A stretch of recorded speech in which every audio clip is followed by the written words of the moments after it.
والديه حملته أمه وهنا على وهن وفصاله وفصاله في عامين أن اشكر لي ولوالديك إلي المصير وإن جاهداك على أن تشرك بي ما ليس لك به علم فلا تطعهما وصاحبهما في الدنيا معروفا واتبع سبيل من أناب إلي ثم إلي مرجعكم فأنبئكم بما كنتم تعملون صدق الله العظيم. Dan sungguh kami telah berikan hikmah kepada Luqman, yaitu bersyukurlah kepada Allah. Dan barang siapa bersyukur kepada Allah, maka sesungguhnya dia bersyukur untuk dirinya sendiri. Dan barang siapa tidak bersyukur, maka sesungguhnya Allah Maha Kaya, Maha Terpuji. Dan ingatlah ketika Luqman berkata kepada anaknya,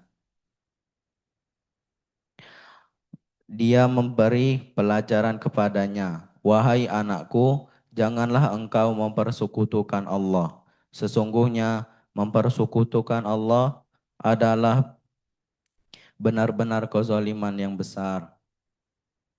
Dan kami perintahkan kepada manusia agar berbuat baik kepada kedua orang tuanya. Ibunya telah mengandungnya dalam keadaan lemah yang bertambah-tambah dan menyapihnya dalam usia 2 tahun.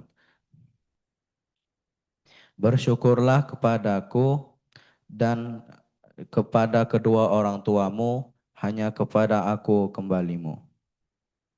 Dan jika keduanya memaksamu untuk mempersekutukan Allah, mempersekutukan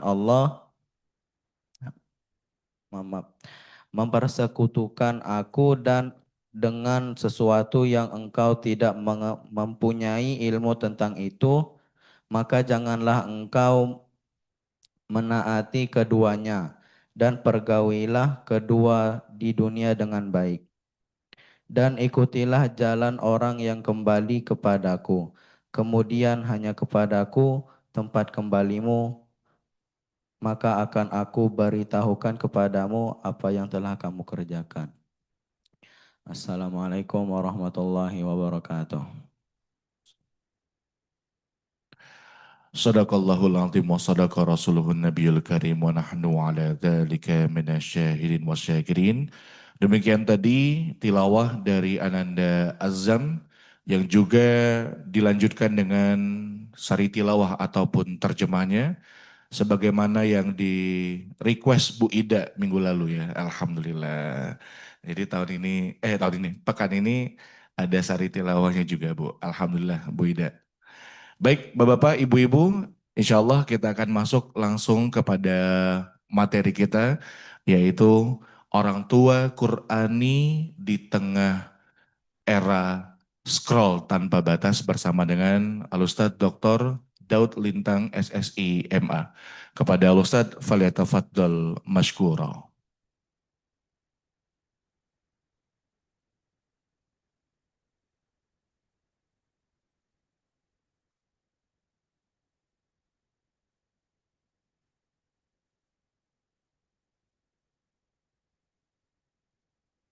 Bismillahirrahmanirrahim.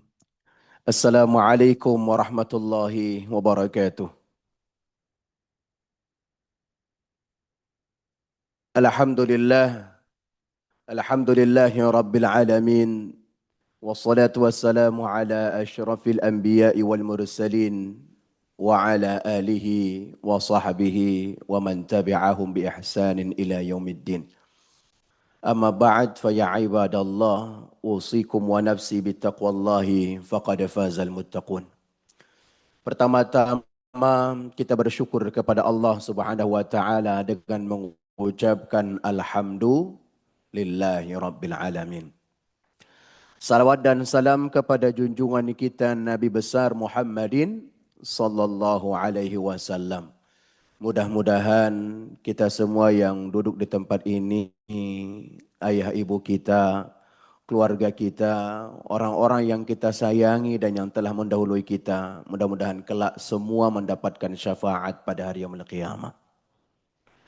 Bapak Ibu yang disayangi dan dicintai oleh Allah Subhanahu wa taala, di kesempatan yang baik ini kita akan mengupas tuntas terkait tema orang tua Qurani di era scroll tanpa batas. Tentu saja duduknya kami di tempat ini bukan untuk menggurui, juga bukan untuk mengajari.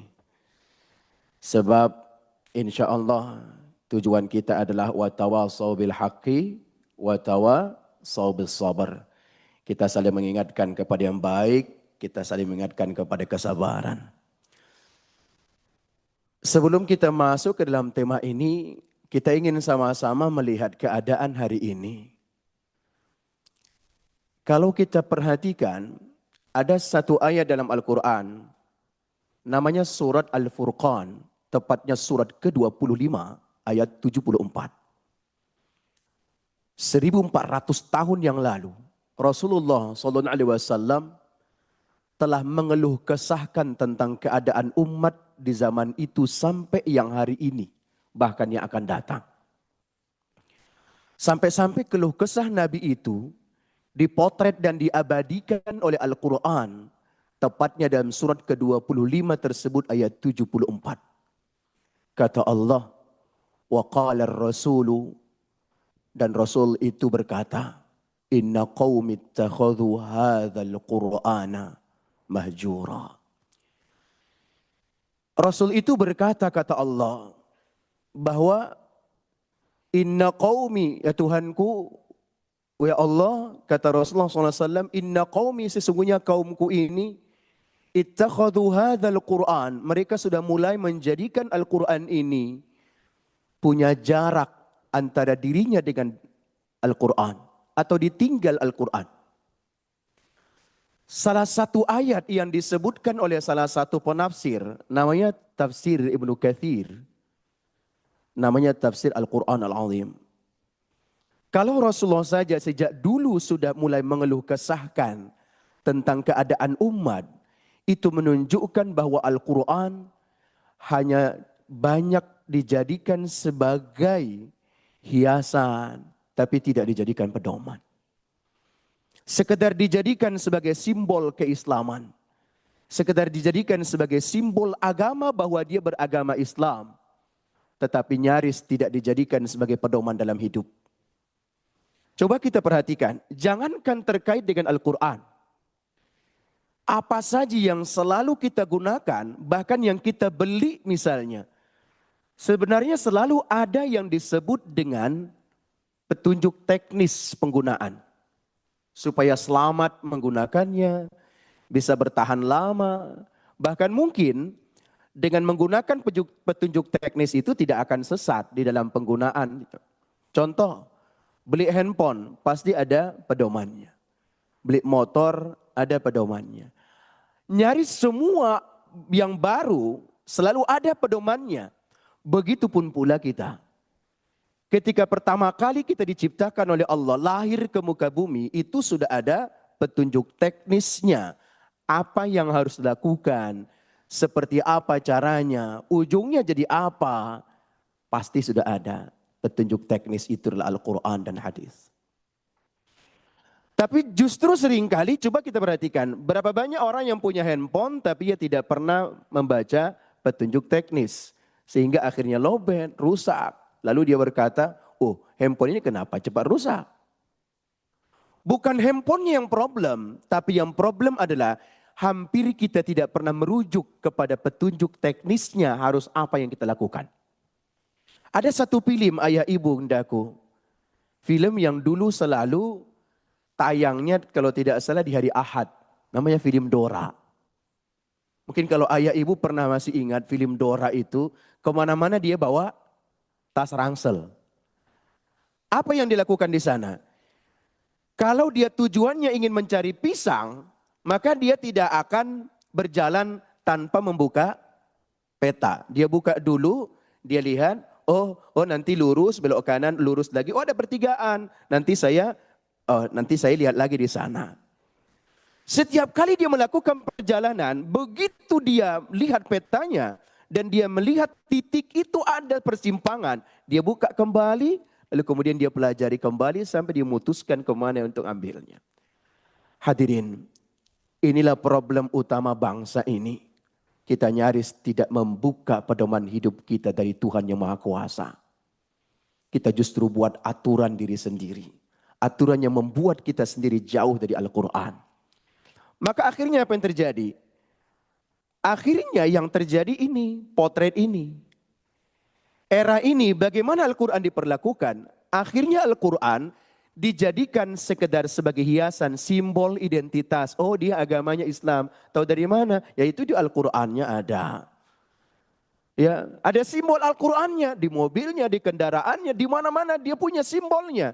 Tapi pertanyaannya, apakah dia sudah baca? Apakah dia ikutin pedomannya? Juknisnya dibaca atau tidak? Selain itu akhirnya Al-Quran justru hanya sering dibaca secara ritual semata pada kondisi tertentu. Maka disebutkan oleh ahli tauhid, seringkali Al-Quran itu dibaca musiman. Musim meninggal, baca. Ya. Musim sakit, baca Quran. Oh ini apa nih musimnya nih? Masuk rumah baru, buka Al-Quran, baca. Saat-saat musim, dibaca Al-Qurannya. Nyata ayah ibu. Nyata, nyaris di mana-mana. Bahkan berapa banyak orang hanya menjadikan Al-Quran hanya sebagai konten digital untuk memperkuat semangat marketingnya, memperkuat bagaimana strategi jual belinya. Dia gunakan ayat-ayat Quran. Dia gunakan pula potongan-potongan ayat. Entah itu cocok, tepat atau tidak. Yang penting selama ada kelihatan kesesuaian dia ambil. Maka muncul yang disebut dengan ilmu cocokologi terhadap Al-Quran. Ya selama dicocok, cocokin aja. Ini problem kita di tengah-tengah umat hari ini. Bagaimana kita memperlakukan Al-Quran. Belum lagi ketika Al-Quran justru dijadikan hanya sekedar sebagai legitimasi sosial dan politik. Khususnya ketika menjelang pilkada, pilpres, pilgub, dan lain sebagainya. Ditunjukkan bahwa dia religius, ditunjukkan baca Al-Quran. Ini problem. Maka akhirnya Al-Quran hanya dihormati secara fisik tetapi jauh dari kehidupan kita masing-masing. Lalu pertanyaannya hari ini adalah, apa yang harus kita lakukan?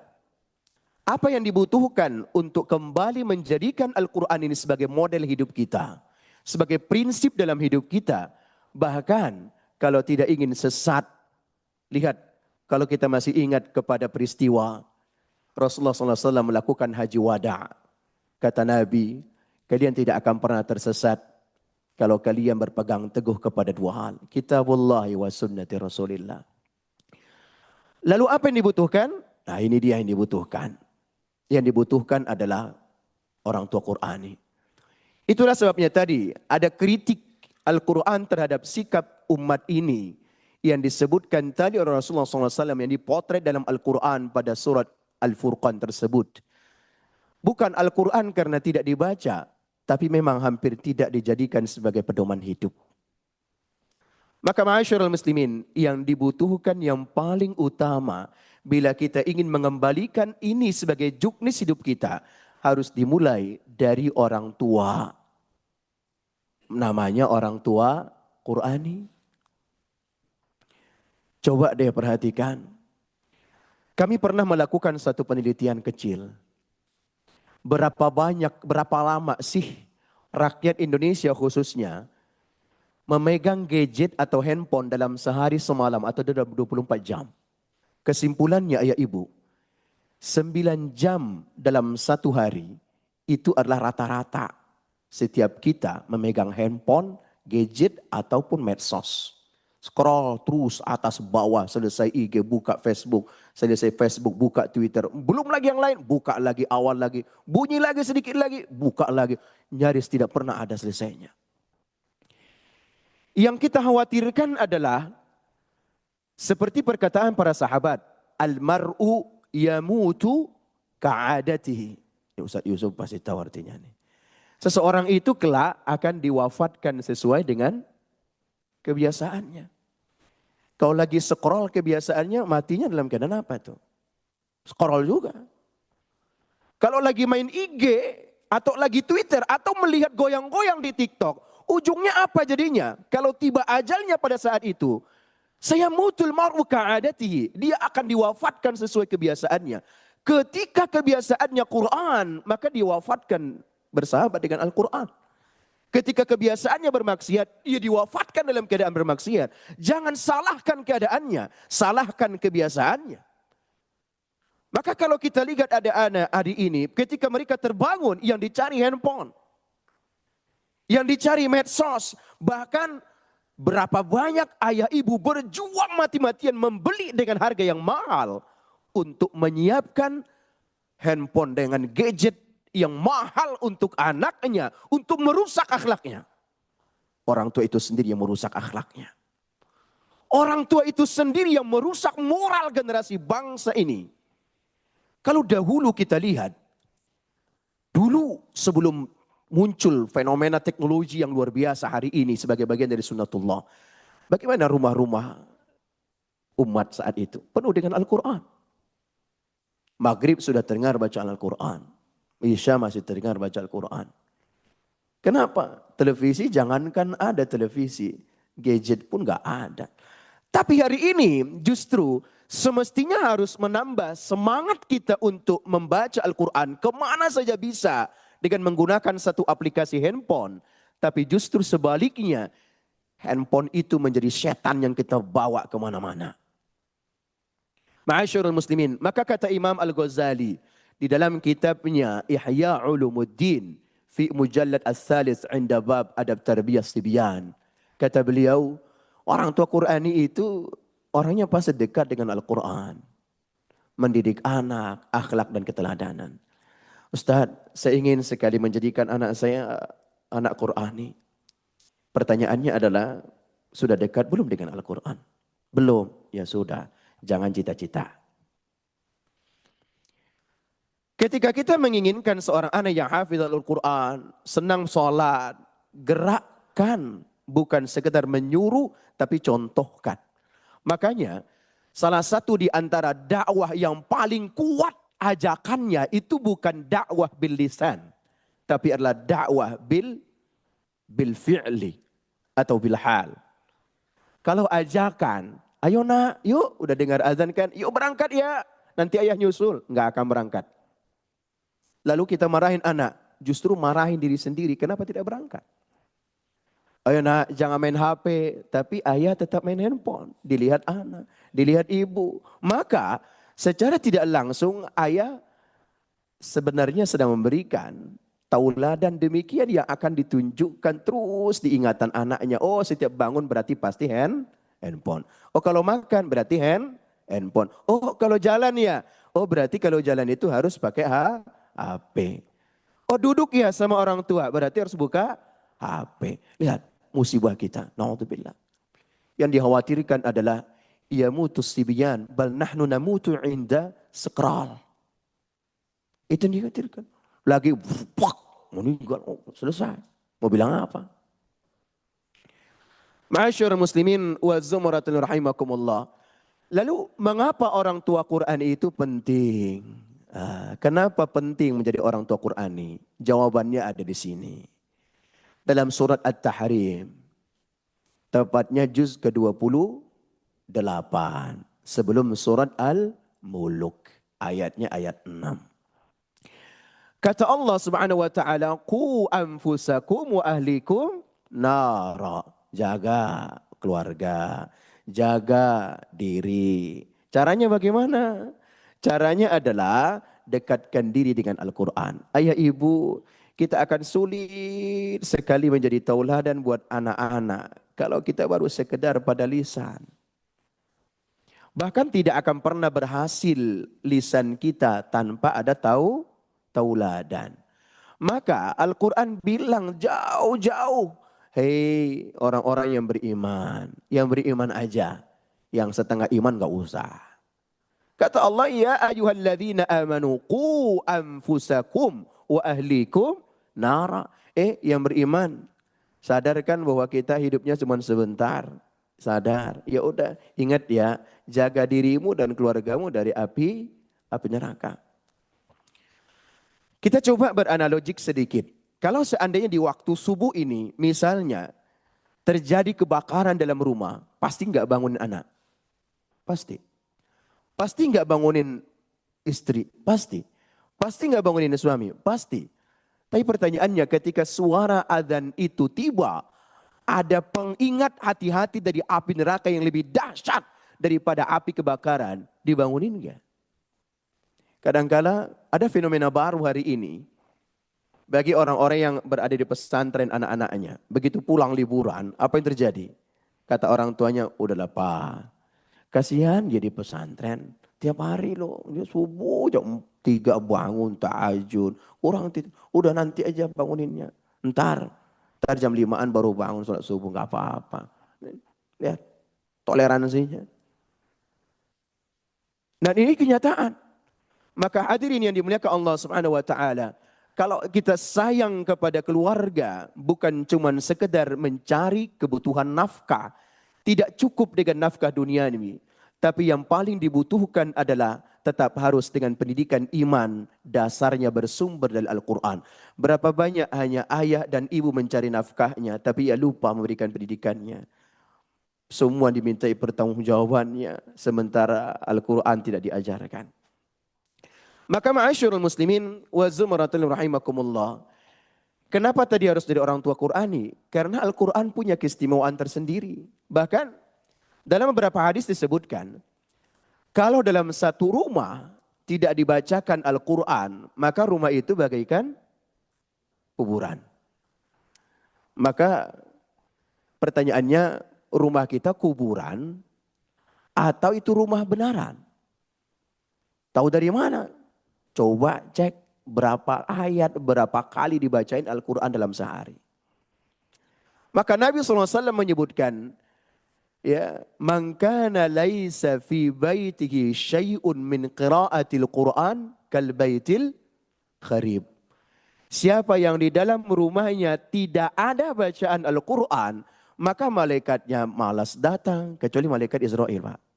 Akal itu tetap datang, enggak peduli dia Quran itu enggak, dia datang.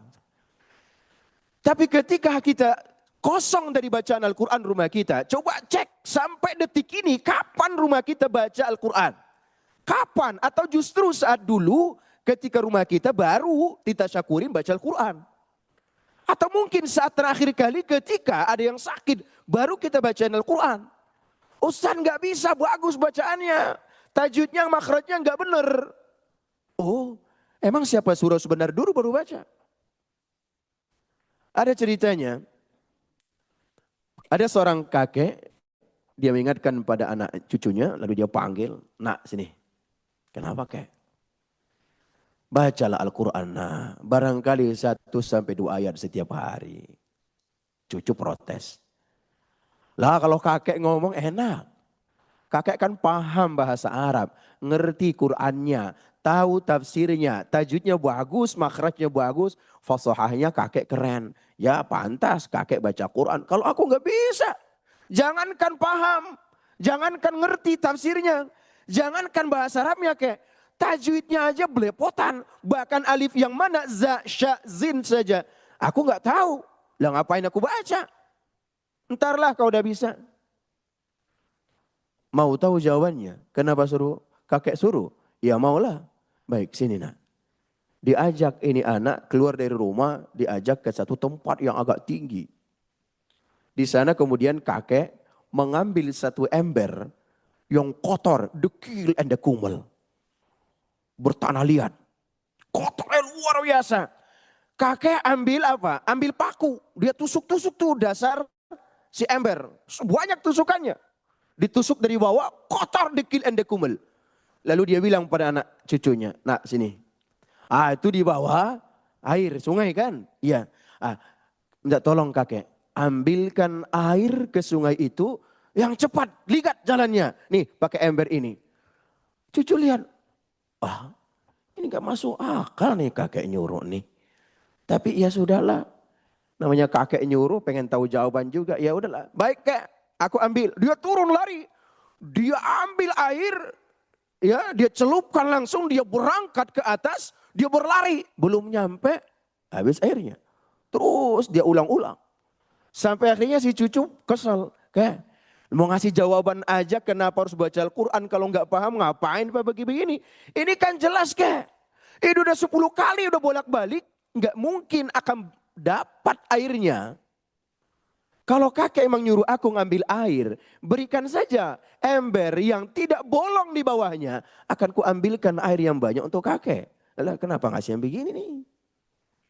Kata kakek, betul nak. Airnya memang tidak ke bawah. Tapi coba perhatikan embernya. Kira-kira apa yang terjadi Bapak Ibu? Apa yang terjadi? Bersih. Kata kakek, nah kadangkala baca Al-Quran itu enggak harus terisi hati dan pikiran. Kadangkala baca Al-Quran itu enggak mesti harus ngerti. Enggak mesti harus dapat pesannya. Tapi setidaknya dasar dan wadah hati kamu sebersih ini. Bahkan jadi lebih baik, lebih bersih daripada ini. Ma'asyarul muslimin, itulah sebabnya membaca Al-Quran sangat istimewa dalam keluarga.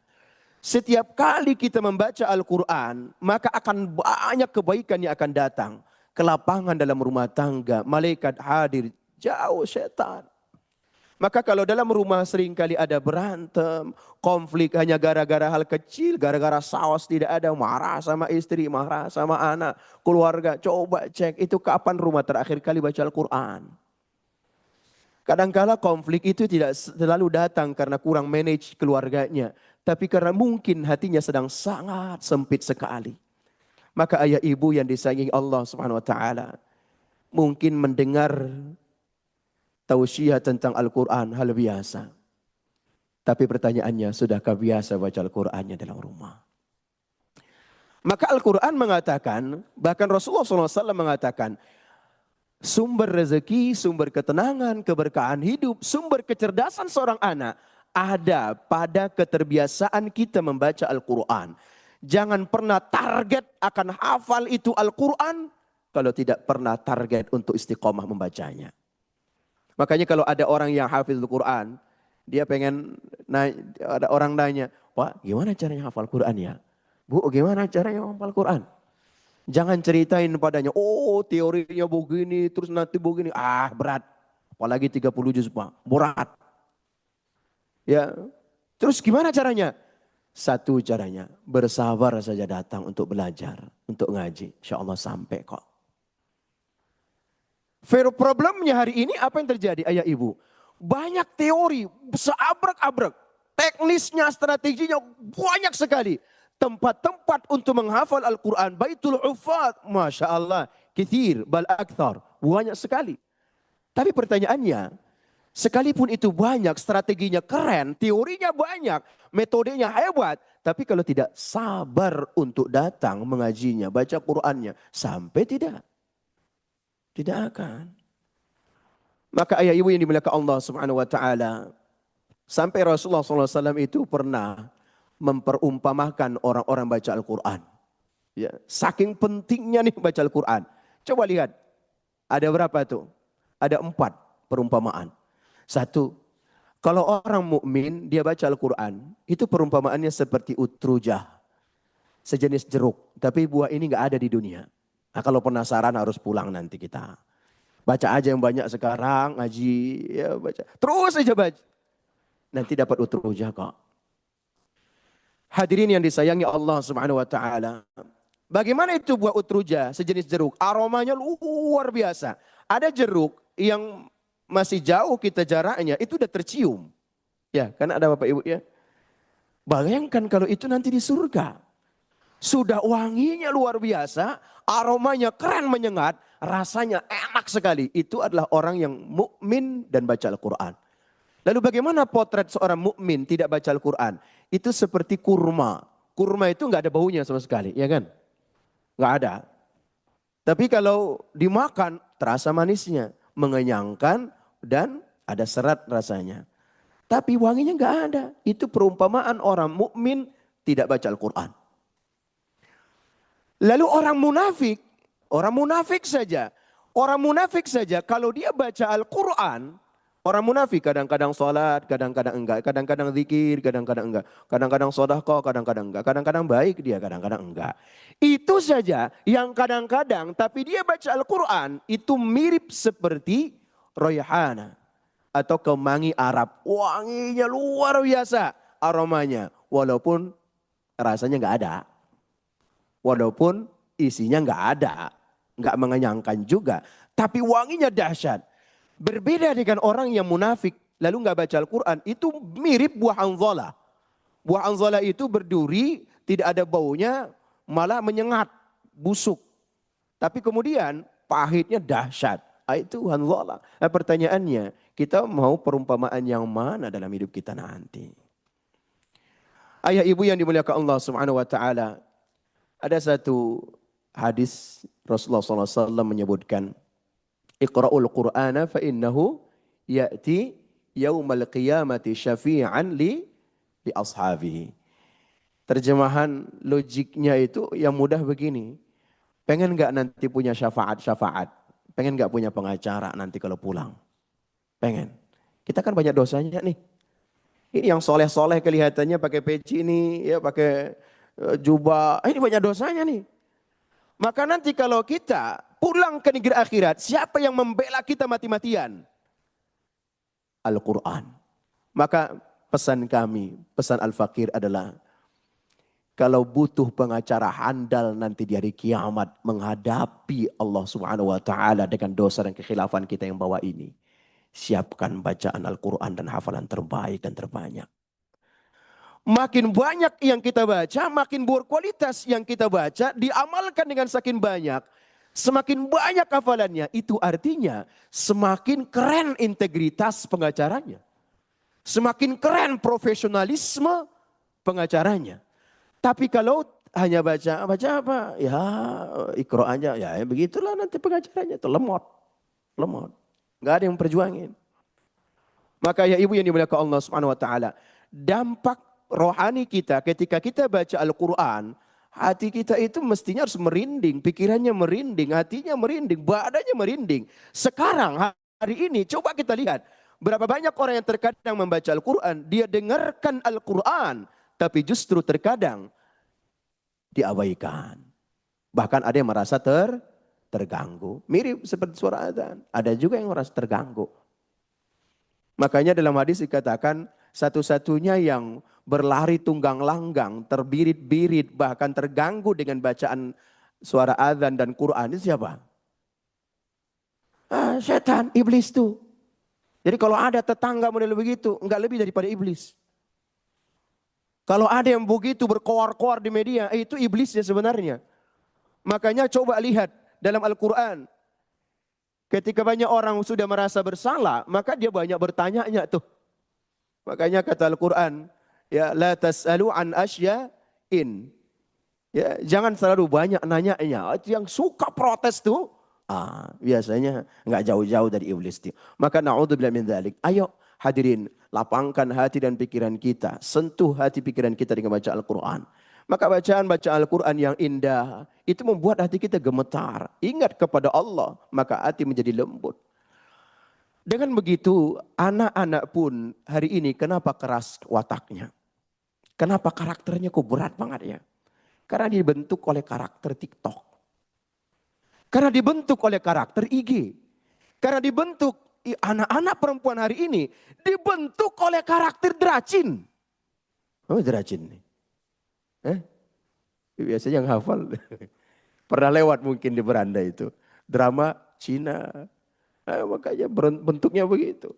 Pak, saya nggak mau nikah. Kenapa? Saya mau nikah kalau dia orang kaya, hebat, punya bata dan CEO. Kalau enggak, udah.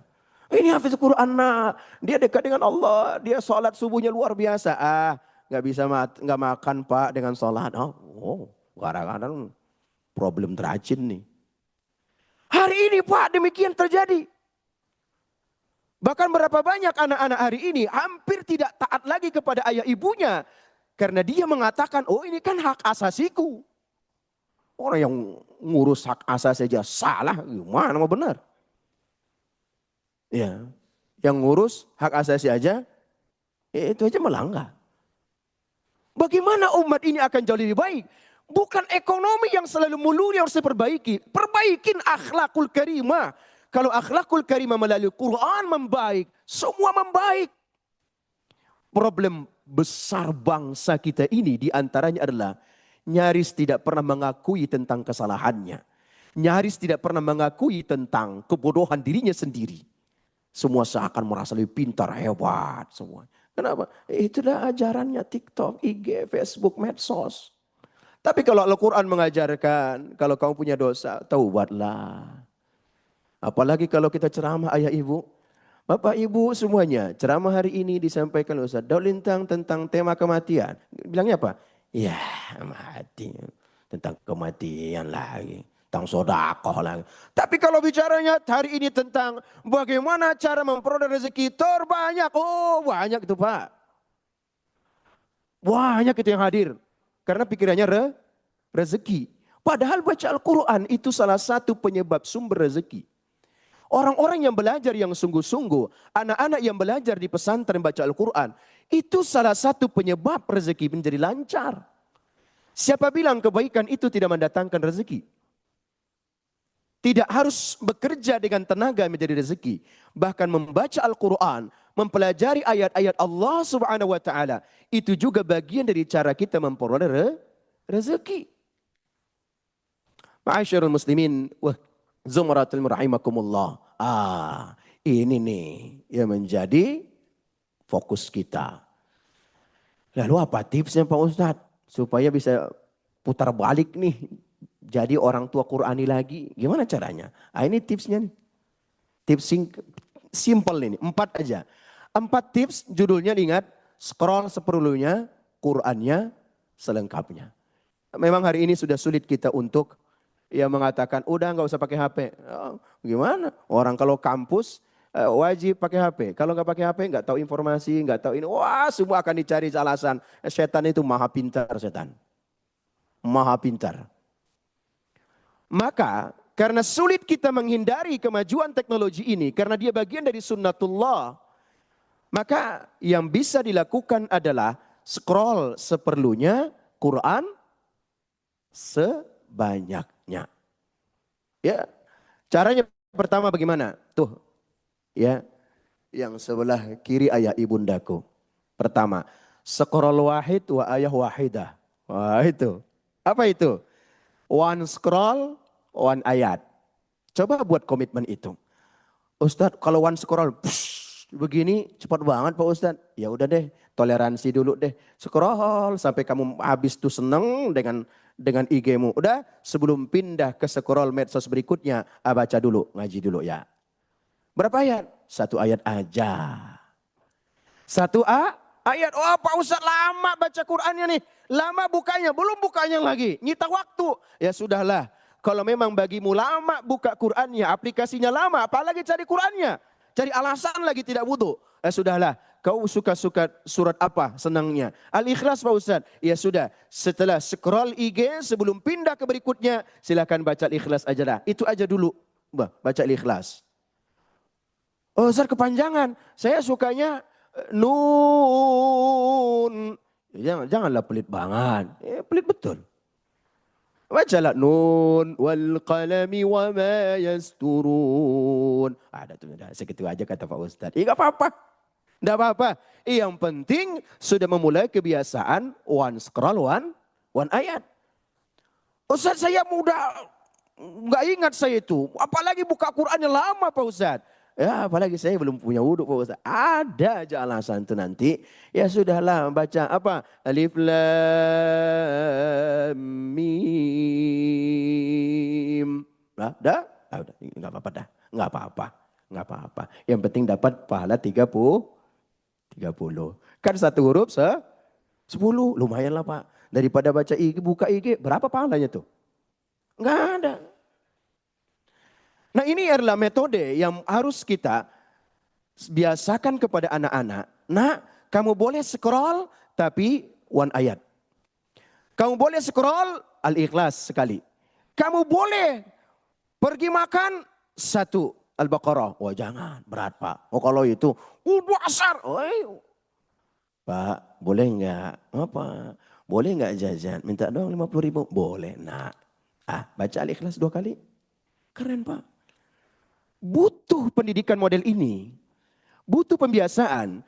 Memang segalanya kelihatannya terpaksa. Kalau orang Medan bilang Pak. Orang Medan ya. Kebetulan kami orang Medan. Orang Medan. Tak ada yang benar itu. Semua benar katanya. Orang Medan bilang metode pendidikannya itu harus 3 ter Pak.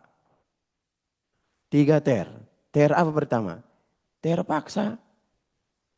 Apa? Terpaksa, ayah, ibu, terpaksa kau hari ini ingatkan. Nak, mau apa? Mau baca, mau ke mall kita? Boleh, baca Yasin. Pak, ayo dong ini liburan kita ke puncak. Boleh nak, ahlan wa sahlan. Bapak udah siapkan mobil, tapi baca Yasin ya. Oh siap. Handphonenya setting, mobilnya setting, baca Al-Quran dulu. Perjalanan dari sini ke puncak berapa? Oh, cuma 30 kilo. Ya sudah, 10 kilometer kita dengarkan bacaan Al-Quran. Setelah itu tutup lagi, rock lagi. Tidak apa-apa lah. Daripada enggak sama sekali. Daripada awal sampai akhir, ini hari liburan Pak Ustadz. Hari bebas, Yaumul Istiqlal. Ya, memang Yaumul Istiqlal, hari bebas. Tapi bukan merdeka dari baca Al-Quran. Kalau mati datang. Orang Medan bilang apa? Macam mana nanti?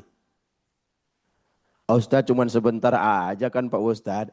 Iya, justru sebentar itu boleh jadi sebentar yang terakhir kali dalam hidupmu. Kenapa alasannya sebentar? Ayo kita sholat. Ya sebentarlah makan dulu. Ya, kalau itu yang sebentar kali makan yang terakhir kali. Bagaimana itu? Mau bilang apa? Ayo kita ngaji Pak. Nanti aja lah Pak, ini saya 2 tahun lagi baru pensiun. Nantilah kalau udah pensiun kita. Begitu 1 hari lagi pensiun mati dia. Nggak jadi ngaji. Justru di ngajiin. Nanti Pak Ustadz, kalau saya nanti pensiun, saya sudah siapkan pembantu. Rumah sudah saya siapkan, settingannya sudah semuanya. Saya akan buat diri saya mati di masjid dalam keadaan ngaji. Oh begitu dia sampai masjid di toilet matinya. Ini gara-gara tidak membentuk kebiasaan. Makanya jangan dikte Tuhan dalam urusan Al-Quran. Jangan dikte Tuhan dalam urusan muamalah kepadanya. Maka tidak bisa seperti pedagang di dalam bermuamalah dengan Allah Subhanahu wa taala. Harus hatinya betul-betul mengabdi kepadanya. Maka strategi pertama, ayah ibundaku yang disayangi Allah. One scroll, one ayat. Yang kedua apa? Aktifkan mode Quran di waktu favorit. Aktifkan. Bisa kan? Ada kan aplikasi kita? Coba buka. Apa nih? Mode Quran. Atau bisa nggak buka di saat-saat waktu favorit?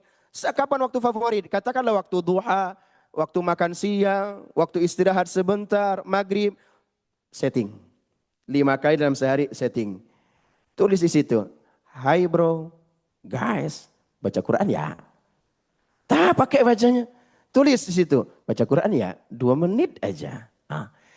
Setidaknya itu nanti begitu datang waktu favorit kita, dia berbunyi, dia berbuka, ingatkan kita baca Al-Quran. Subhanallah, boleh jadi dalam 1 hari ini 5 kali dia ingatkan, nyaris kita lupa, bahkan kita mengabaikannya. Boleh jadi matiin nggak apa-apa. Tapi besok mudah-mudahan siapa tahu 5 kali diingatkan oleh handphone, 1 kali dia akan baca. Seterusnya akan dia baca. Mungkin dia akan berat, tapi lama-kelamaan akan menjadi sebuah keterbiasaan. Memang perlu terpaksa.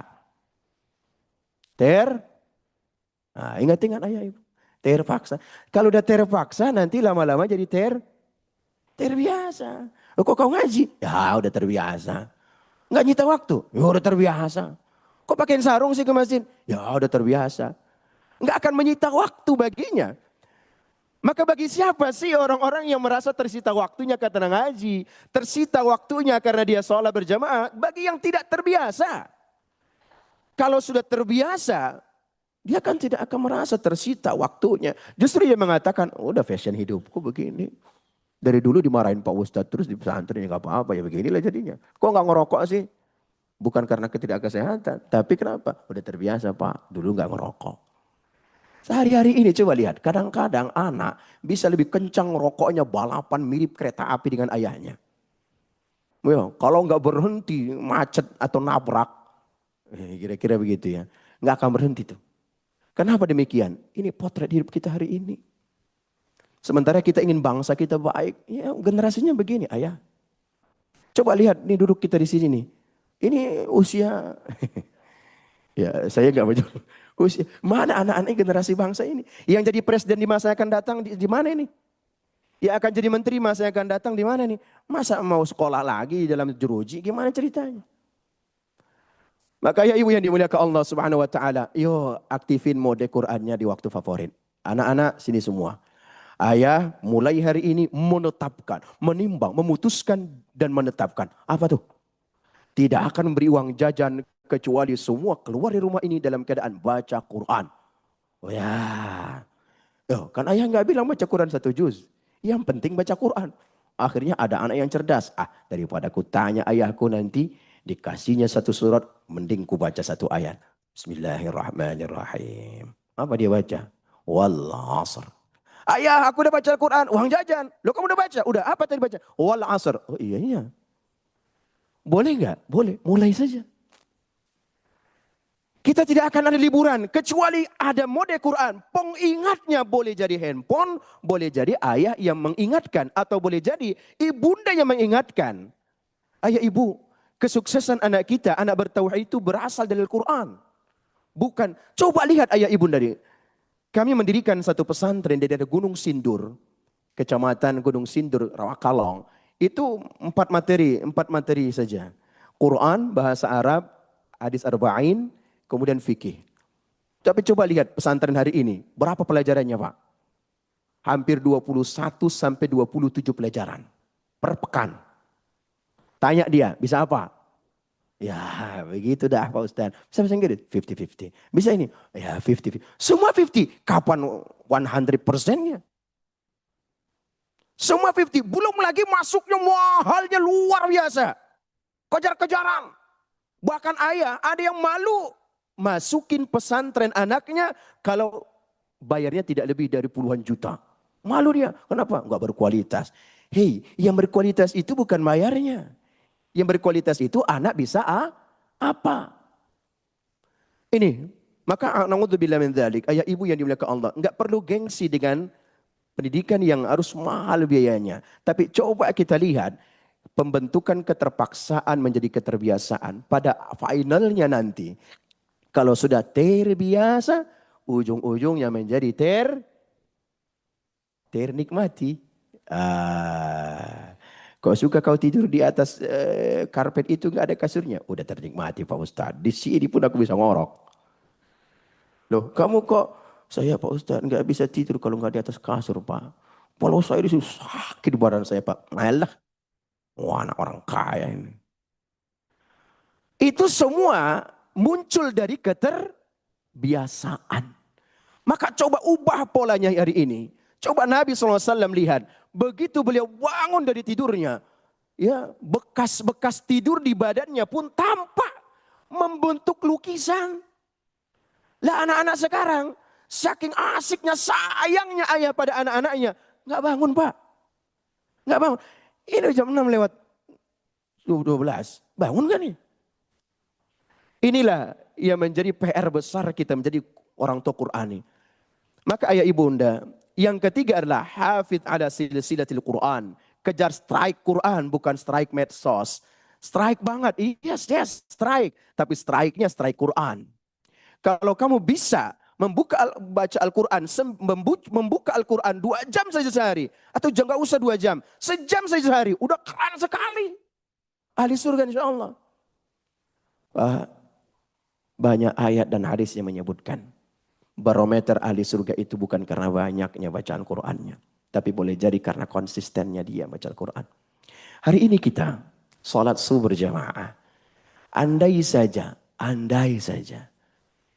yang menjadi syarat lulus boleh menjadi ahli surga harus sholat yang khusyuk. Coba angkat tangan, yang khusyuk tadi siapa itu? Rasanya nggak ada, Pak. Nggak ada. Loh, terus bagaimana Pak Ustadz?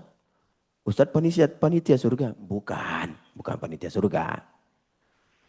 Kalau adalah syarat untuk menjadi ahli surga itu yang dijaminkan hanya yang paling khusyuk sholatnya, saya yakin itu surga sepi, Pak. Nggak rame.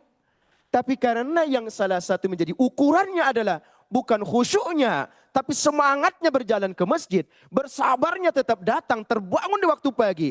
Dia sungguh-sungguh semangat datangnya. Boleh jadi ada yang akan masuk surga rame nanti. Karena semangatnya, karena sabarnya, karena dia semangat menuju ke masjidnya. Karena memfasilitasi suaminya berangkat ke masjid. Karena menyiapkan pakaiannya untuk berangkat ke masjid. Boleh jadi itu penyebab masuk surganya. Bukan karena khusyuknya. Maka ayah ibu yang dimuliakan Allah Subhanahu wa taala, yang rasanya belum khusyuk salat, udah enggak usah pikirin khusyuknya itu. Datang aja dah. Sama baca Al-Quran juga begitu tadi. Enggak usah pikirin tajwidnya, makhrajnya, semuanya tafsirnya, baru baca Al-Quran. Terus aja baca Quran dulu sambil melakukan perbaikan dengan keterpaksaan. Yang terakhir, ubah HP dari distraksi jadi ladang pahala. Coba ubah sesuatu yang mengganggu kita. Bisa enggak sih kalau ingin ngaji, katakan pada diri sendiri, aku mau ngaji hari ini. Dalam 24 jam akan kusita waktuku 5 menit aja ngaji. Good. Tapi matikan HP-nya. Bisa? Kalau bisa, itu jauh lebih baik. Maka nanti akan terkebiasaan. Berapa banyak orang menyiapkan waktunya untuk ngaji, tapi justru handphone tetap hidup. Begitu, fulan bin fulan. Waduh, penting banget lagi. Tutup, pergi, Allahumma lantas jalan. Kata setan, yes, menang gua. Kata setan, setan. Kata dia, makanya banyak tuh setan-setan itu datang kepada Ifrit. Dia bilang, Ifrit nanya, apa tanda datang sini iblis? Mau lapor, kata si iblis. Aku tak mau lagi goda-goda orang-orang yang di sebelah sana tuh. Mau kenapa? Yang sebelah sana ya Pak, maaf, bukan sebelah sini. Sebelah sana. Sebelah mana? Mungkin boleh jadi sebelah pusat. Terserah dah, sebelah sana. Aku tak mau lagi goda. Katanya, kenapa? Lah, gimana aku mau goda? Orang sebelum aku suruh dia tidak sholat, dia duluan tak sholat. Sebelum aku suruh, sebelum aku ganggu dia tidak ngaji, dia duluan gak ngaji. Sebelum aku ganggu dia baca Al-Qurannya berhenti, dia udah terganggu duluan dengan HP-nya. Jadi gak ada kerjaanku, kata si iblis. Terus bagaimana, kata Ifrit? Aku gak mau lah, pensiun aja lah. Ya udah, kau pensiun tapi awas-awasin lah, kata Ifrit. Nah ini. Problemnya begini terjadi hari ini. Makanya banyak manusia yang menjelma jadi setan itu sendiri. Begitu dilihat kawan yang ngaji, tumben nih, udahlah, berapa lama kau ngaji, udah bagus bacaannya. Iya Pak, muncul semangat hebatnya, iya udah baca. Setan. Maaf bro. Atau tulis di situ, maaf sedang ngaji. Kalau kau pengen ganggu yang lain aja, tulis. Inilah yang disebut dengan ubah HP kita dari distraksi jadi lapang, dari ladang pahala untuk kita. Ayah ibu yang dimuliakan Allah Subhanahu wa taala. Inilah penjelasannya. Ya, pada tiap poinnya ada di sini. Tentu yang sudah kami sampaikan tadi. Dan yang paling penting ini. Bagaimana mestinya jelmaan Al-Quran dalam diri sendiri. Harus menjadi 3 hal jelmaan Quran itu dalam diri kita. 1, Al-Quran harus jadi jiwa. 1, Al-Quran sebagai akhlak. Al-Quran harus sebagai cahaya. Apa maksudnya Al-Quran jadi jiwa? Bukan sekedar bacaan. Tapi jadi apa? Misal ketika mendapatkan rezeki sedikit, ia tidak panik dan tidak mengeluh. Lalu berkata kepada anaknya, nak tenang. Kan kamu yang baca kemarin kan. Fa inna ma'al usri yusra.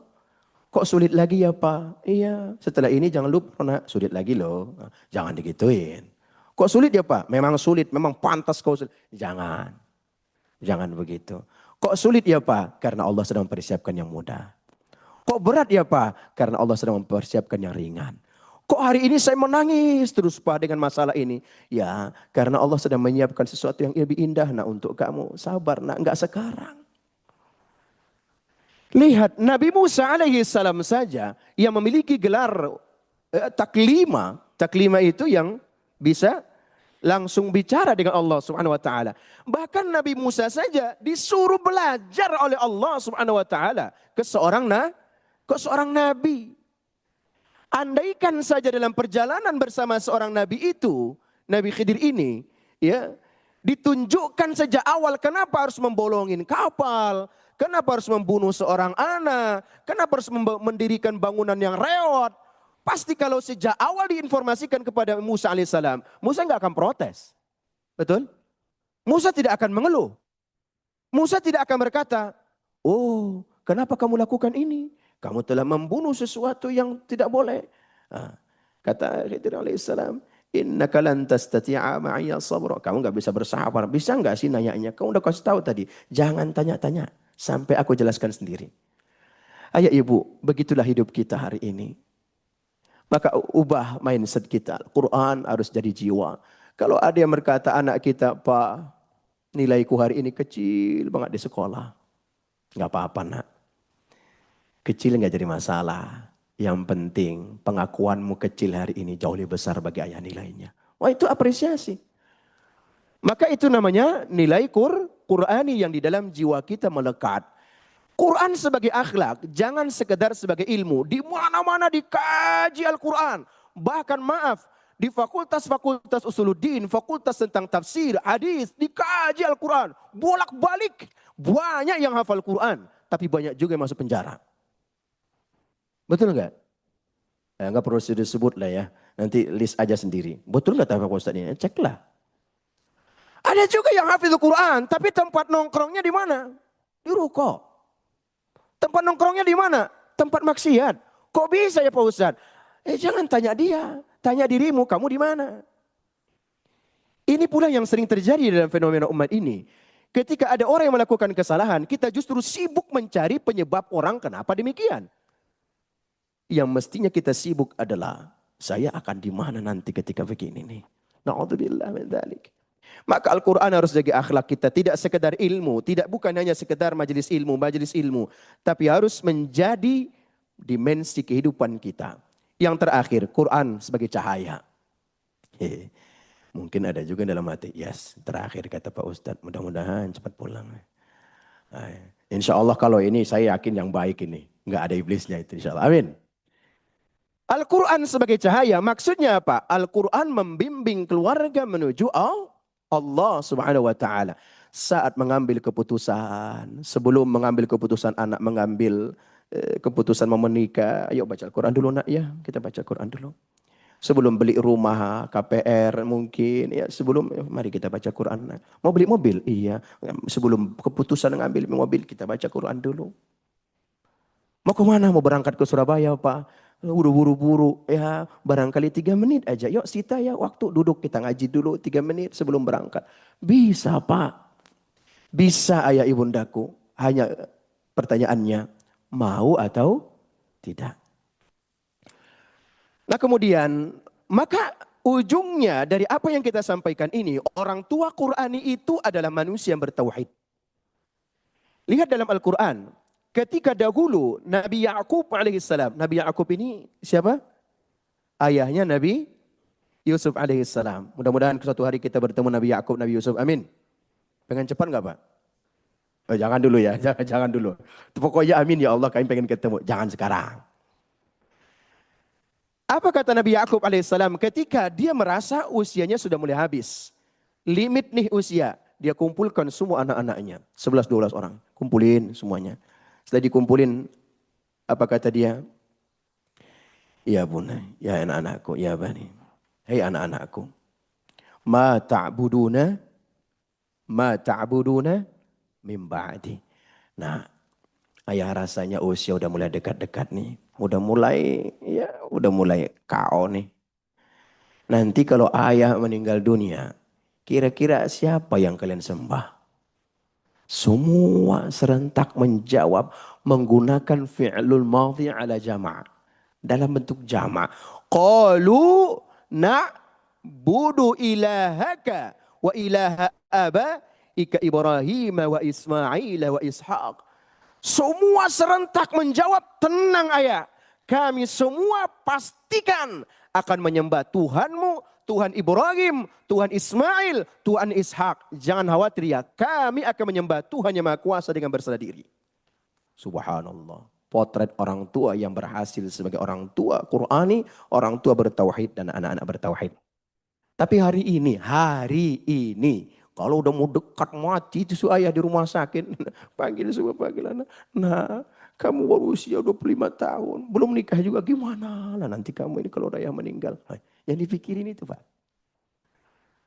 Kamu udah lulus S1, udah S2 juga, tapi pekerjaannya belum cakap-cakap, kapan nak kamu dapat pekerjaannya bagus? Itu yang dipikirin, warisan, yang dipikirin pekerjaan, profesi, nyaris tidak lagi berpikir terhadap akhirati. Ini potret hari ini. Maka inilah pentingnya kita untuk menjadi orang tua Qur'ani, agar menjadi manusia bertauhid. Karena memang dampak buruk scroll itu tanpa batas, ketika perhatian anak dikuasai oleh algoritma. Dan ketika itu terjadi, rusaklah moral, rusak akhlaknya. Kalau rusak moralnya dirinya, rusak keluarganya, rusak lingkungannya, rusak bangsanya, rusak negerinya. Maka tauhid, ayah ibundaku yang disayangi Allah, ini tujuannya adalah untuk mengendalikan pusat kendali itu kembali kepada Allah. Ya, back to base. Gimana kembalikan ke dasar kembali. Karena itu, orang tua Qur'ani ini tidak hanya mendidik, membimbing anak agar cerdas menggunakan teknologi. Karena teknologi nggak bisa diabaikan hari ini. Itu bagian dari perkembangan zaman sunnatullah. Tetapi yang penting adalah bagaimana membangun hati yang bertauhid, membangun pikiran yang bertauhid, membangun kinerja yang bertauhid, membangun profesi yang bertauhid, membangun ucapan dan pandangan yang bertauhid. Sehingga dengan mudah anak mampu mengendalikan teknologi, bukan dikendalikan oleh teknologi itu. Maka konsep utamanya pada kesimpulan ini adalah, konsep utama manusia Qur'ani itu adalah Al-Quran, ya, itu harus turun, ya, harus diturunkan untuk dibaca. Bacalah ayah ibunda, minta anak-anak untuk membaca secara rutin. Nah, tetapi selain itu nanti harus juga dipahami oleh akal, dihayati oleh hati kita dan pikiran, dicerna sehingga mampu diwujudkan dalam perbuatan kita sehari-hari. Ketiganya, akal, hati, perbuatan, itu membentuk kesatuan yang tidak dapat dipisahkan dari setiap diri kita. Kita yakin bahwa masih akan ada anak-anak generasi Qur'ani. Kita yakin bangsa ini masih akan terus baik, Pak.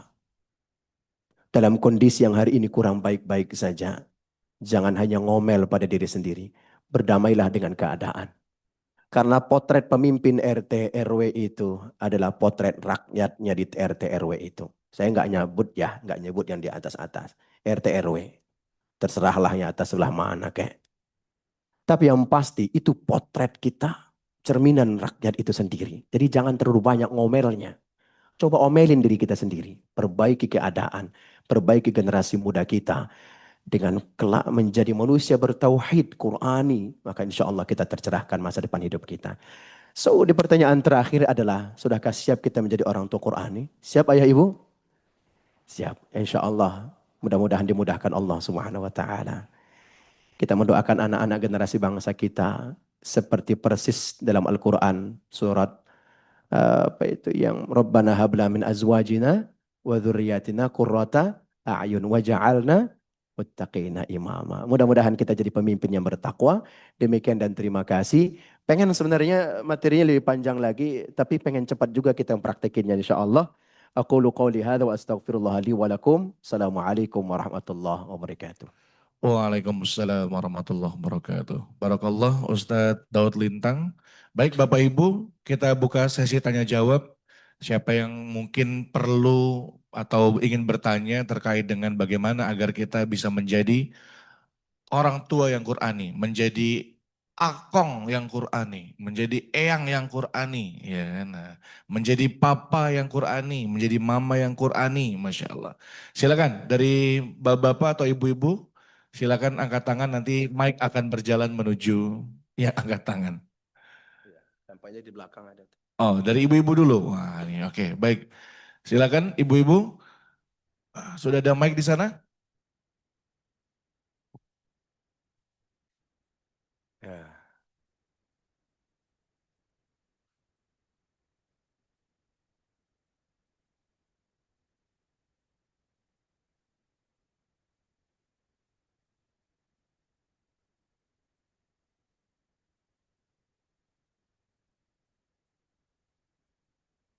Ah, ya.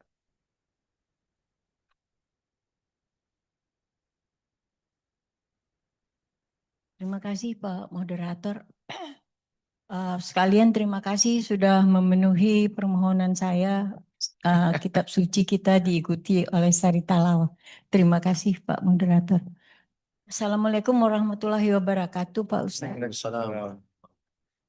Tadinya saya mengharapkan pembahasan mengenai HP ini juga akan diikuti atau ditambah dengan eh, pembahasan mengenai pengaruh jelek dari AI. Tapi rupanya HP dengan AI itu beda subjek ya Pak Ustadz. Mudah-mudahan Pak Ustadz bisa datang sekali lagi apa namanya? Karena AI itu kayaknya sudah menjurus kepada lebih banyak hal-hal negatif daripada positif. Jadi sekalian juga saran untuk Pak Moderator, mudah-mudahan satu waktu subjek khusus mengenai negatifnya AI itu bisa dibahas. Kemudian apa namanya? Saya cuman ini mohon maaf Pak Ustadz di luar konteks ini pertanyaannya, tapi menjadi apa namanya ganjalan di hati saya. Pertanyaannya itu mana yang lebih utama? Kita menyimak tausiah sampai selesai atau kita buru-buru sholat syuruk yang sebetulnya sunnah. Iya, memang waktunya udah masuk, tapi kan tausiah masih berjalan. Iya. Dan dalam dalam penilaian saya, rasanya kurang etis kalau kita meninggalkan tausiah hanya untuk mengejar sesuatu yang sunnah, walaupun sholat syuruk itu termasuk ibadah yang utama. Terus terang saya terganggu kalau ada yang mondar-mandir melakukan sholat sunnah, sementara kita masih berkonsentrasi mendengarkan atau menyimak tausiah. Kira-kira pencerahan Pak Ustadz seperti apa? Hari ini nggak banyak yang ditanya Pak Moderator, karena HP ini jelas sekali negatif dan positifnya. Terima kasih lebih dulu Pak Ustadz. Assalamualaikum warahmatullahi wabarakatuh. Waalaikumsalam warahmatullahi wabarakatuh. Baik, kita tampung dulu pertanyaan atau mau langsung dijawab Ustaz? Tampung. Tampung dulu. Ada lagi Pak Agustin? Masya Allah. Dari ibu-ibu ada lagi nggak sebelum ke bapak-bapak? Dari Kalau ibu-ibu ada lagi? kalau udah ke bapak-bapak nanti mic nggak bisa balik lagi soalnya. Oke, nggak ada kayaknya Pak Moderator. Oh nggak ada, baik. Baik silakan. Ada selanjutnya dari Pak Agustin? Ya. Jangan, nanti orang nggak tahu Pak Agustin nanya apa. Bentar ya, insya Allah. Nanti yang di belakang nggak tahu pantun Pak Agustin. Jangan, jangan. Pertanyaan. Ya, oh belum. Lagi dipakai. Ini, Pak. Waalaikumsalam warahmatullahi wabarakatuh. Al Mukarram, Abi Doktor Daud Lintang, Bapak-bapak, Ibu-ibu yang dirahmati Allah. Sebenarnya ada dua hal yang saya sampaikan, Pak. Yang pertama, pengalaman batin saya dididik orang tua. Yang kedua, ada pantun, Pak, dari Masya Allah. kesimpulan jiwa, apa, kemudian akhlak dan cahaya tersebut. Orang tua saya itu, Pak, bisa 2 menit nggak Pak ini semuanya? Izin ya. Orang tua saya itu, bapaknya atau kakek saya itu NU. Sedangkan ayah saya aktivis Muhammadiyah. cara mendidik anak itu, Pak, pertama jelas Quran. Dan yang kedua ada proses akulturasi. Saya orang Sunda, Pak. Jadi beliau mengutamakan Al-Quran, tapi juga masih menyelipkan ajaran-ajaran karuhun. Tapi setelah saya ini ulik ya, dalami ya. Tapi bukan secara ilmiah seperti Pak Dokter. Nah, ternyata itu umumnya tidak ini Pak, tidak menyimpang. Jadi menerima budaya katakan Sunda tanpa meninggalkan ajaran syariah dari Al-Quran. Jadi bagaimana menurut pendapat Pak Ustadz? Dan kebiasaan ayah saya dulu Pak, hampir tiap hari membaca surat Al-Quran ayat 55 Ar-Rahman. Di mana 31 kali kita ditanya oleh Al-Quran, Fabiayyi ala'i rabbikum tukadziban. Jadi itu Pak. Kemudian kecuali hari malam dan hari Jumat itu beliau memang membaca yang disunahkan ya, Al-Kafi dan lain-lain. Nah, yang kedua ini 50 detik terakhir Pak. Jadi ada 3 pantun yang dirangsung oleh pensiunan, saya 72 tahun Pak. Dari Abi Ustadz Dr. Daud ya. Yang pertama tadi itu Al-Quran sebagai jiwa, hasil internalisasi. Pergi ke pasar membeli benang. Cakep. Rajut kain di malam hari. Cakep. Jiwa kokoh, hati pun tenang. Al-Quran terpatri di dalam diri. Cakep. Kemudian Al-Quran sebagai akhlak. Terang bulan di malam sepi. Duduk santun memakan ketan. Era digital penuh teknologi. Akhlak Qurani jadi benteng iman. Terakhir, Al-Quran sebagai cahaya. Pagi hari menanam padi. Sawah luas ciptaan Tuhan. Cahaya ilahi penuntun hati. Didik anak penuh sebijak tuntunan. Demikian, mohon maaf bila ada yang kurang berkenan. Billahi taufik wal hidayah. Assalamualaikum warahmatullahi wabarakatuh. Ada catatan kecil kenapa saya sering menyuplik tanaman padi dan lain. Saya pangsiunan pertanian, Pak. Billahi taufik wal hidayah sekali ya. Assalamualaikum warahmatullahi wabarakatuh. Assalamualaikum warahmatullahi wabarakatuh. Tadi bolu ketan enggak? Soalnya tadi pantun ada ketan-ketannya. Baik, terima kasih Pak Agustin. Dari Bapak ada lagi yang lain? Cukup? Baik. Oh dari Pak, Alhamdulillah, Pak Suroso. Sambil jalan pulang saya nih situ. Ya. Saya kira cari ketan menurut saya. Assalamualaikum warahmatullahi wabarakatuh. Pak Ustadz, mohon maaf ini. Tadi kan Pak Ustadz mengharapkan orang tua yang Qurani. Bagus sekali ya. Tapi kadang-kadang kita sebagai orang tua memang harus sabar sih Pak. Memang sih salah satu persyaratannya harus sabar. Karena menghadapi anak kadang-kadang kita coba nasihati, diajak, kita contoh, tapi dia punya lingkungan sendiri gitu ya. Mungkin lingkungannya lebih kuat daripada teladan bapak atau nasihat orang tua atau mana gitu. Tapi memang saya prinsipnya ya usaha aja, sabar saja gitu. Tentang hasilnya bagaimana ya kita serahkan pada Allah. Apakah prinsip itu Qur'ani atau tidak Pak Ustadz? Terima kasih. Wassalamualaikum warahmatullahi wabarakatuh. Baik, itu tadi dari Pak Suroso. Ustadz mungkin bisa langsung dijawab 3 penanya. 1 dari Bu Ida, Pak Agustin dan Pak Suroso. Silakan Ustadz. Baik, terima kasih. Izin kita jawab pertama dari Bunda Ida ya. Memang ada hadis sahih yang berbicara terkait dengan salat isyraq atau sunnah isyraq. Orang bilang syuruk. Iya.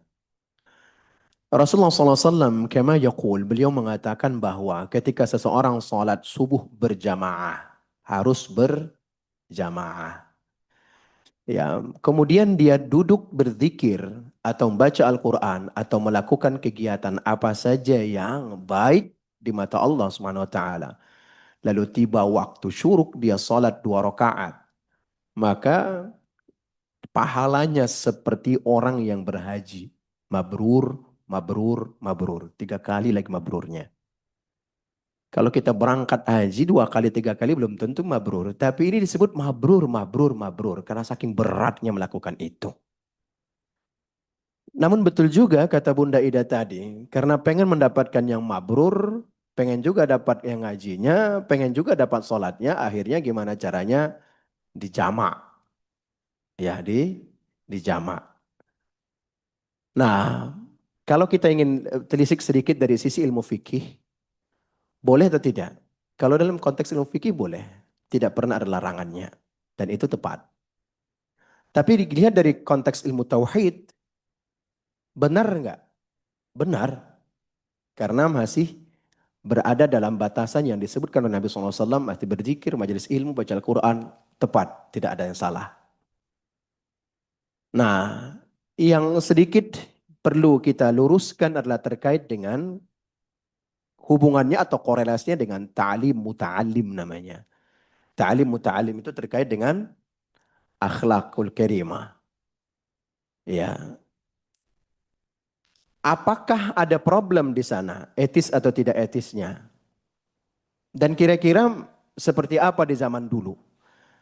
Saya begini Bunda, kalau mengomentari yang hari ini apalagi di masjid ini khawatir saya nggak pulang. Tapi saya mau cerita zaman dulu saja. Zaman dulu. Di masa Nabi dulu kalau beliau SAW sedang menyampaikan nasihat, isi Quran, tidak akan ada yang berani bergerak. Saya nggak bicara yang hari ini Pak, ya maaf. Ustaz Yusuf nanti jalan saya lurus. Di zaman dulu nggak ada yang berani bergerak. Kenapa? Karena belum tuntas apa yang ingin disampaikan Nabi SAW. Bahkan untuk berwudu aja, kadang-kadang sahabat itu lirik kiri kanannya pelan-pelan. Takut mengganggu kekhusyuan yang lain atau Rasulullah SAW menandai nanti nih. Lalu mungkin ada yang menjawab, Ustaz, di sini kan gak ada Rasulullah, jadi gak apa-apa. Yes, ya benar sih kalau demikian. Maka kalau kita ingin lebih fokus kepada salah satu majelis ilmu itu hukumnya bermajelis ilmu hukumnya wajib. Hukumnya wajib. Tapi kalau dilihat dari sisi fikih, sholat sunnah isyraq, namanya saja sunnah. Kalau diperbandingkan secara tingkat ya level fikihnya, ya jelas bermajelis ilmu hukumnya wajib. Dan sunnah untuk sholat isyraq. Kan begitu ya. Maka tapi hanya saja bermajelis ilmu itu tidak pernah diatur. Coba bayangkan andaikan ada hadis yang mengatakan bermajelis ilmu itu harus di subuh. Apa yang terjadi Pak? Diatur waktunya. Itu lebih berat lagi. Lebih berat. Tetapi Allah dan Rasulnya membebaskannya kapan saja. Tapi pada saat tiba memang bermajelis ilmu itu hukumnya adalah wajib. Dan sholat sunnah namanya saja sunnah. Maka boleh jadi tertunda. Selama tidak lewat dari waktu yang isyraq tersebut, maka tetap insya Allah makbul. Tapi urusan diterima atau tidak diterima, urusan Allah. Apakah majelis ilmu diterima? Wallahu a'lam bishawab. Apakah diterima salat sunnah isyraq tadi? Wallahu a'lam bishawab. Tapi yang pasti ini adalah upaya kita mendekat kepada Allah dengan bermajelis ilmu ba'da salat subuh. Mudah-mudahan terjawab bundaku. Yang kedua, memang di dalam Al-Quran itu ada ayat dalam surah Ar-Ra'd yang menyebutkan wa'mur bil 'urfi wa a'rid 'anil jahilin. Ajak banyak orang kepada yang baik-baik bil 'urf. Dengan uruf. Uruf itu adalah kebijaksanaan secara tradisi. Kebijakan lokal itu boleh jadi uruf. Keterbiasaan di kampung ini, di kampung sana, itu disebut uruf. Wa a'rid 'anil jahilin. Selama keterbiasaan dan tradisi itu bukan kebiasaannya orang jahiliyah, maka lakukan saja. Maka lakukan. Contoh kecil ayah ibundaku. Misalnya yasinan. Yasinan enggak ada dalilnya benar. Apalagi di malam Jumat atau orang meninggal pertama, kedua, ketiga. kemudian 7 hari atau 7 malam, 40, 1000, 100, 1000 haul, itu enggak ada dalilnya.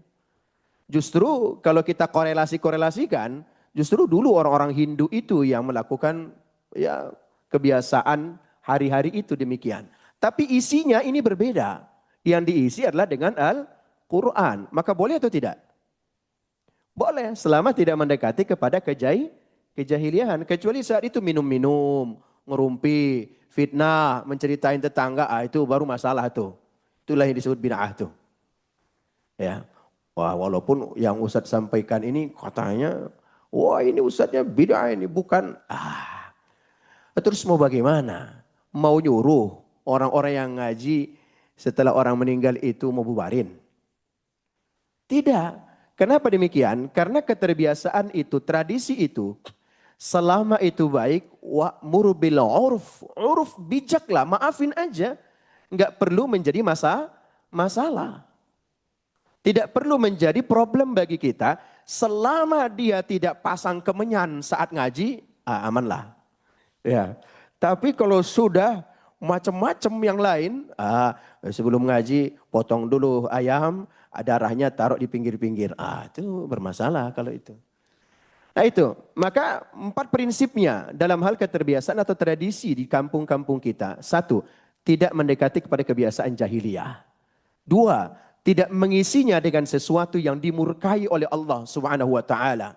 Yang ketiga, tidak merasa lebih baik dan tidak merasa lebih benar dengan apa yang sedang kita lakukan. Yang keempat, berprasangka baiklah terhadap apa yang sedang dilakukan itu oleh orang lain atau tetangga kita. Ya, itu jawabannya. Mudah-mudahan saya problemnya belum pandai pula Pak berpantun nih. Harus siapin nanti pantun berikutnya nih. Iya. Bagaimana terkait dengan orang tua Qurani? Begini, kadangkala di pesantren, ada loh kadang-kadang orang tua wali santri itu protes kepada pimpinan pesantren atau kepada kepala sekolah. Protesnya begini, saya sudah bayar mahal-mahal di tempat ini, kenapa anak saya pulang-pulang tuh belum juga ngaji di rumah? Belum juga sholat tepat waktu. Apa yang salah dengan pesantren ini? Dididik bagaimana sih anak-anak? Hei, katakan pada mereka, itu bukan adonan. Itu bukan tempe yang diadon sesuka hati modelnya kayak apa. Maksudnya apa? Guru, ayah, ibu, orang tua, kita dituntut untuk menyampaikan kebaikan ini dengan sabar, dengan bahasa yang lembut kepada anak-anak. Dengan tetap bersabar konsisten sampai akhir hayat. Perihal hasilnya urusan Allah. Perihal hasilnya urusan Allah. Kita tidak bisa mengatakan, kalau bisa mengubah anak-anak ini, ubah aja.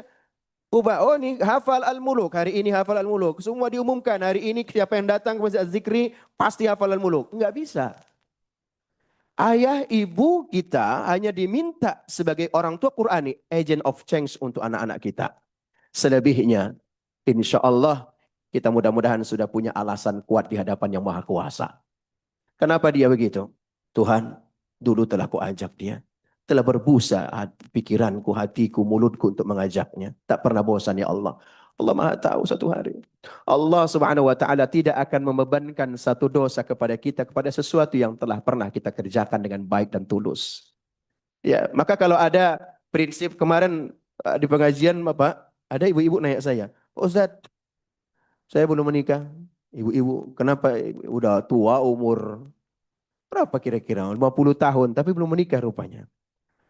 Saya kayaknya nanti di akhirat berat deh Pak Ustadz siksaannya katanya. Loh kenapa Bu? Soalnya suami saya nggak ada. Yang nanggung dosa saya nggak ada. Terus saya bilang, emangnya kalau punya suami ada yang mau nanggung dosa ibu? Lah, bukannya suami itu nanggung dosa istri Pak. Wah enak aja kalau begitu. Betul nggak Pak? Bukan. Yang ditanggung itu adalah ayah atau suami yang tidak mau melakukan kewajibannya. Iya, ditanggung. Mencari nafkah yang haram, iya jelas ditanggung dosa. Tapi kalau dia sudah mengusahakannya, berupaya dengan baik, mengajak dengan baik, perihal itu dia nanti soleha atau tidak, ngaji atau tidak, berjilbab atau tidak pada finalnya, itu urusan dia dengan Allah. Lihat Nabi Lut alaihissalam. Istrinya bagaimana? Ahli surga neraka? Ahli neraka. Ya nggak apa-apa. Jadi nggak selalu setiap ustadz, oh itu ustadz, istri ustadz, masa begini. Istri Nabi Lut masuk neraka. Iya. Wah istrinya kan soleha banget, masa suaminya begitu. Fir'aun itu ahli neraka juga. Nah, oleh sebab itu jangan pernah menyalahkan diri sendiri dan keadaan. Selama kita telah berjuang keras semaksimal mungkin, tapi jangan sampai kita bersembunyi di balik telah berusaha. Itu yang masalah. Jujurlah dalam hati bahwa kita tidak akan pernah berhenti dengan tulus dan ikhlas sampai akhir hayat kita akan tiba. Kira-kira demikian Pak, mudah-mudahan terjawab. Tafadhol Ustaz Yusuf. Alhamdulillah. Baik, terima kasih Ustadz atas jawaban dari beberapa pertanyaan-pertanyaan tadi sudah disampaikan. Semoga terjawab ya semua pertanyaan dan insya Allah kalau ada pertanyaan lagi nanti bisa kita obrolkan sambil sarapan pagi ya. Karena sudah selesai juga sarapan pagi. Baik Bapak Ibu hadirin secara jamaah sekalian, insya Allah kita sudah berada di akhir pengajian Ahad subuh kita pada pagi hari ini. Insya Allah ada beberapa pengumuman diantaranya infak terkumpul pada pagi hari ini sejumlah Rp608.000. Kami ucapkan jazakumullah khairan katsiran. Dan kami juga berterima kasih atas infak hidangan sarapan pagi dari Ibu Heni Handayani ya, pada pagi hari. Terima kasih Ibu Heni dan keluarga. Semoga Allah membalas dengan balasan yang berkalipat. Amin ya rabbal alamin. Baik Bapak Ibu jamaah sekalian, kita tutup pengajian kita pada hari ini dengan bersama-sama membaca kafaratul majelis. Subhanakallahumma bihamdik. Asyhadu an la ilaha illa anta astaghfiruka wa atubu ilaik. Dan semoga Allah menjadikan kita menjadi umatnya yang dekat, yang senantiasa terikat dengan Al-Quran. Dan semoga kita menjadi orang tua Qurani yang juga bisa menginspirasi kepada anak cucu kita sekalian. Amin, amin, ya rabbal alamin. Terima kasih. Wabillahi taufiq wal hidayah. Wassalamualaikum warahmatullahi wabarakatuh. Waalaikumsalam warahmatullahi wabarakatuh.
Alhamdulillah.